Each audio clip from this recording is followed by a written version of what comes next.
Hi, everyone. Good evening, members of the Appropriations Committee. Can everyone hear me? Yes, ma'am. Go right ahead. Okay. My name is Tara Ramlal, and I'm a parent and a resident of Waterbury. My son and my daughter are currently enrolled at Brass City Charter School, where I'm happy to say they're thriving even during all this unprecedented time. I'm here today to address the long-standing inequities in our state's public education system, as well as to express my frustration with Governor Lamont's proposed budget adjustments.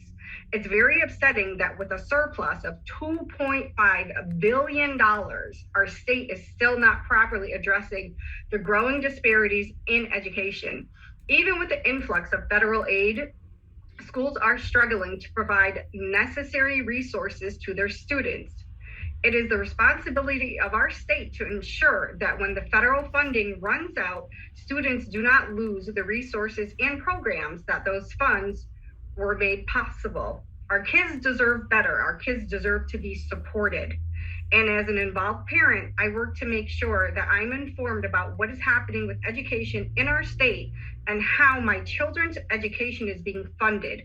I was thrilled last year when the state increased the funding for charter school students and provided the kids with funding for their unique learning needs.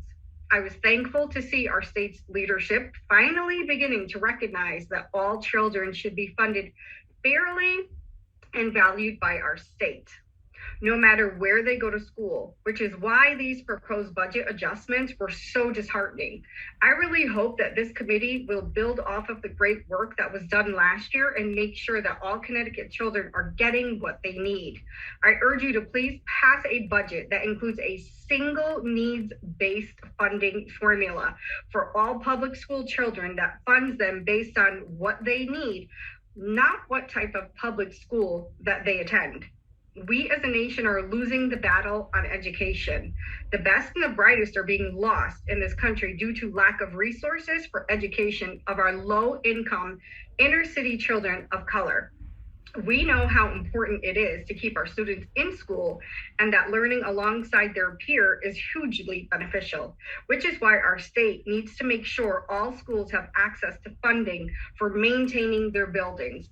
I have an example for my children's school.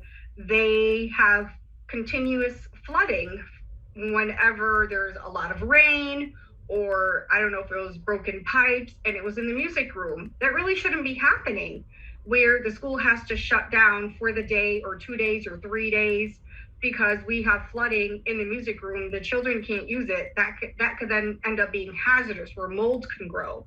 And I think that if we have funding where, if a new roof needs to be done, if the plumbing needs to be fixed, if we need, a new heating system, new ventilation system, whatever the school needs are should be on a school base by base needs. And all schools should have some type of a tally sheet where they're like, okay, this is what our school needs and this is what we're going to spend it on.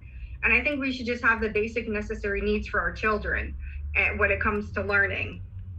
Besides that, my children have missed enough school as a result of this pandemic. They should never have to miss school. You need to start You need to start summarizing, please. I'm sorry, I'm almost done.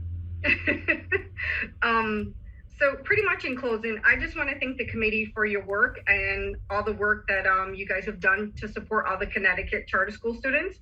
And I just ask you guys to please continue to stand by our children by passing a budget that includes student-centered funding and increased access to facilities to fund our charter schools, support all of our kids regardless of what public school they attend. Thank you, Ms.